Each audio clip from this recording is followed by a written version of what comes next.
It is. It's really trying to graduate from, drastically improved to really being dominant. And I think that's been the message for our guys is from a mentality standpoint, it's like be excited about the progress, but don't be near satisfied. And making sure that mentality is in every single thing that we do, and whether it's practice, whether it's workouts, it's making sure that the people that come in new to our program, the new defensive players, some of the new coaches, that they understand their role in taking this unit to the next level. Because I think the excitement is we all sense that opportunity.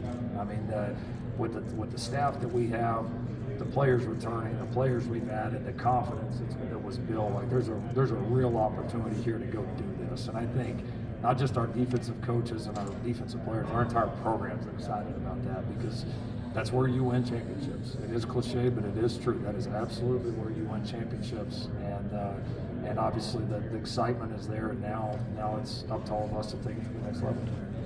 If DJ can't play, which would be unfortunate, who's the next man up at guard? Well, I mean, I think that could come about obviously a lot of different ways. We were really pleased with Micah Benuelos the second half of spring. Really, it's kind of the first time in his career at USC where he's been able to stay healthy and have some continuity, and he got better quickly. Tobias Raymond gives us some, for sure, position flexibility. And I think the other guy that really stood out that certainly kind of put himself right in the middle of the competition there to play is Kalen Miller. Kalen's been a program guy for us, walked on here a couple years ago, and has done some really, really good things. So he's certainly going to factor in somewhere in the interior three for us as well. So that's kind of the initial depth right now. We'll be excited to see guys like Makai Sena, Treater, some of those guys here in fall camp that were limited some in spring to see if they're ready to contribute. Fair to say that position's where you maybe have the most question marks coming into camp on offense? It honestly might be tackle, just depth. Because a couple of our guys like Tobias, like Justin, that are definitely going to play for us. They're also some of your depth inside. So if all of a sudden they have to go inside, it's like, all right, where are you at tackle wise? So I feel like we probably have more options, probably interior, which is that's not unusual. But I do feel like we have a few just different chess pieces there. Whereas like tackle, if a guy goes down or a guy's got to move inside, it gets a little bit more thin there. So how that plays out will be intriguing. But I mean, I do feel like we have 6 to 7 no doubt capable starters, no doubt. And I haven't been able to probably say that at this point in our time here with a lot of young talent that we're excited to see what they become here in fall camp and into the season. Coach, who's somebody that's flying under the radar, perhaps the national, local media that you're particularly excited about going to fall camp? Devin Tompkins, I would say, just from what he's become for us, how valuable he's become. He made some really impactful plays for us, especially at the end of last season. And he kind of feels like a guy that's just going to have a big year to me. Prophet Browns, but probably those are probably two that really had great springs that I think are going to have a chance to be very impactful. Lincoln, what is Purdue getting out of Josh Henson, just in your experience? He's a really good coach. He's a great human being, great person, really good coach. Not a surprise that somebody would hire him as a play calling OC. It doesn't surprise me at all. It's a really good hire. Knows offense. Obviously strength is in the line play, but has plenty of experience with the skill as well to be able to marry it all together. He'll be great for that staff. Be great for Barry. He did an awesome job for us. I'm happy for him, and it'll be kind of weird being on the opposite sideline week 3. Speaking of that, that's a venue you haven't been at, and it's a game that's been a couple Rose Bowls long past. But how much excitement is there when you get these new opponents, these new matchups, because of your kind of infancy in the Big Ten Conference? Yeah, it's exciting. I mean, that's one of the fun parts is going to these different places, playing these different people, and going to some of these places that our staff and our players have never been. So it'll be first Big Ten game, be a lot of excitement around it. We're looking forward to the challenge.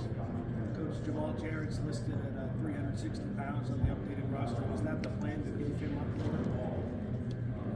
Yeah, he might be a cheeseburger or two ahead of that right now. He's a big dude, and like some guys you'd be concerned at that way, but honestly, Jaws, the way he's built, it's pretty unique. He's a massive human being, man, and he's done a good job. He's an eager kid. Has really worked hard. He's probably already one of the more beloved guys on the roster just because he's got a real energy for everybody in the program, and it really seems like he really wants to be good, and so he's impressed a lot of people. Because he's just one of those guys you see that we had a lot of instances in spring, like when he really goes and he's really confident and turns it loose, like he's tough to block. He's going to be tough to block for a lot of people, just because his size, the power that he can generate is pretty unique. So he's definitely a part of that revamped interior that I know there's just watching our offense and defense compete in the spring, you felt the impact of our interior guys more than in years past. Bringing in True Carroll, what made him the right guy, and how did he sort of hit the ground running and connect with you guys? Yeah, he's been a guy that's just been on our radar screen. You always have kind of lists running of if you have to hire in this position at any point for whatever reason, that these are some guys to keep an eye on. So I've been aware of them. We talked to a lot of people just because we felt like we were going to be able to get somebody really good, and we had a lot of guys both in the NFL and college that wanted this job bad. You would actually be surprised by some of the names probably. But as we kept going through it and got deeper into interviews, he just was just something about him, his mentality, how he sees not only training but just kind of helping to build the most disciplined unit that he possibly can. That just kind of captivated us and felt like he was the right guy, and he just kind of kept separating himself, honestly. And then what was cool about True was, we had a initial phone call and then like 2 different virtual calls, and then he was good on the phone call. He was better on the next virtual call. He was better on the next virtual call, and then in person he was way better than that. And he's got a really unique, which I think is pretty hard to find. Like he's very demanding, very demanding. But he's got he does it in a very tasteful way, a very genuine way about it. And it's a cool balance that he has that I think our guys, it did not take long for everybody in our locker room to respect him and what he's here to do. What told you that you needed to make a change in that department? It was a tough decision. It's always hard when, when you have somebody that you care about, and two, but we've had a lot of success together. A lot of success together. And so it was not an easy decision, but I felt like for USC at this time and place where our program was at, that we needed a new voice down there, and we needed somebody with the emphasis points like I just talked about, that maybe were just approached in a little bit different fashion. And yeah, it wasn't easy to do, but at the same time, that's part of this job from time to time. And happy that we landed on Coach True, and obviously I think asking of our players here today about the impact, they'll tell you. Speaking of new voices, you talked about Mike Leach, who had a big impact on your coaching career. When you're sitting around at home at night, maybe sitting next to Caitlin, watching the Varsity Blues, Longest Yard, what are some of the plays you say, oh, you know what, that looks kind of interesting, maybe we should do that? Does any of that ever come across in your mind? Or is everything strictly what you see on a real football field? Man, you just never knew what to expect. You know what I mean? And I think that's probably, I've said it before, I think probably the biggest thing he taught me was just don't put limits on what you can do. You know, don't be afraid to take a risk. Don't be afraid to do things different than maybe what everybody else thinks you can do. And you know, don't take yourself or all of it too seriously. And that's kind of how he lived and went about it. There's been good things both in life, running a program, or even down to just, you know, calling an offense. Been things that I've tried to remember and that have helped me throughout the years. Coach, a running back's question.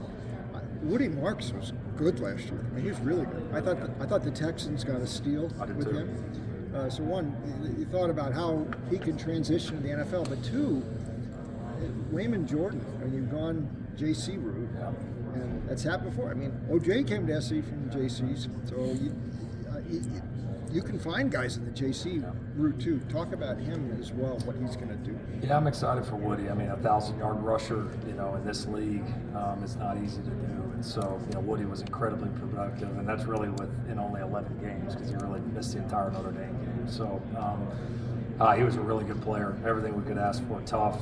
I know the Texans love him, and they should. So they've actually got two of my former guys. So I'll be rooting for that run game. Wayman was a little bit of a late find. We'd taken one portal back in Eli Sanders, who we love, and we were pretty content on being done, maybe getting one more young guy. And then Wayman came across our radar screen from a former contact in the business, and we watched him and we said, look, we may not necessarily need the number, but this guy's a good enough player. Like we're gonna. Sometimes you kind of bust through your criteria or your numbers when you feel like somebody is good enough, and we felt like he was. And so, just super impressed with him. He made an impact right away in spring. I think he's a very versatile back. He's got a lot of production behind him. He's the JUCO National Player of the Year, and I think the junior colleges have, in the world of transfers, are a little bit more under the radar than they used to be. You know, like, because everybody is like, well, I need some immediate help. I should get a transfer, and so. I mean, he had obviously some good opportunities. I'm a little surprised he wasn't more highly recruited, but I'm sure glad he's a USC Trojan. Coach, what did you learn about managing the travel in the Big Ten? You know, the distances.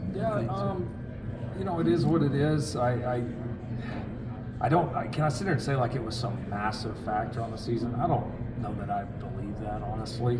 Now, are there things that both on our weekly schedule and then when we travel that we're going to adjust and do differently? Yes, there is. They're not earth-shattering, but there are some things we feel like are going to give our team, a better chance to play better, recover better, and be ready to go on the road. So that's just part of the challenge in our league right now. We're going to, like anything, we're going to look back at what we did and find a few ways to make it better. Coach, excuse me if this has already been asked already, but in college football, rivalries are everything. Can you speak on USC and Notre Dame and everything that's been surrounding that recently? Yeah, no, I probably echo a little bit what I said on the podium. I mean,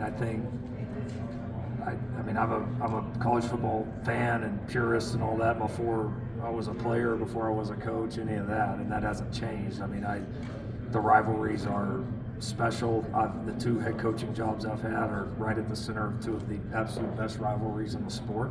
And that was the first thought when I got both of those jobs, that I get to be a part of that. And that's so, like, my love for the rivalries, and whether it was OU Texas or now SC Notre Dame, will never change. The unfortunate part of right now is we're all put in a little bit of an impossible situation, where you've got to make decisions on something that you care about, or something that's so important to the history and the fans and all that as a rivalry, and also doing competitively relative to the playoff and a chance to win a national championship, what's best for your own program. And it's not an easy situation to be in. And this one's certainly more complicated because one team's in a conference and one team is not in a conference. And it is what it is. I'm not throwing shade at anybody. It's just the truth. And it makes it, the value relative to the playoff for the two teams is radically different. And so, our hope is obviously, we can get this playoff system to the automatic qualifying model. And if that happens, that's going to, pave the way to any rivalry that maybe loses its conference affiliation. There's a bunch of them out there. We'll have a chance to live on forever. And I mean, it's a real simple solution. So, certainly hopeful that we can get to that point, because, like I said, I want the game to be played forever. I think it would be really sad if SC Notre Dame was ever not played. But you know, I'm not the head coach of Notre Dame, and I'm not some person in the middle of it. I work for my allegiance is to SC, and that's not going to change. In that 4 automatic qualifier format, is anything lost when those games aren't really going to matter for the actual playoff, because that'll just be based on conference schedule? Do you lose something by those games not having those same playoff stakes? I don't think so. In fact, I even think it incentivizes you even more to play them, because I mean, I just don't think any SC Notre Dame, any team or fan base or coaching staff is ever going to walk out of the field of that game and not like want to do everything that they possibly can to win that thing. Like I don't think it incentivizes you more to play them and prepping your team and playing another really good program, playing in big time atmospheres, the exposure that it gets. I mean, everything. It's so meaningful to the former players and to the fans and everyone. So I think competitiveness is too high in this game for that to happen.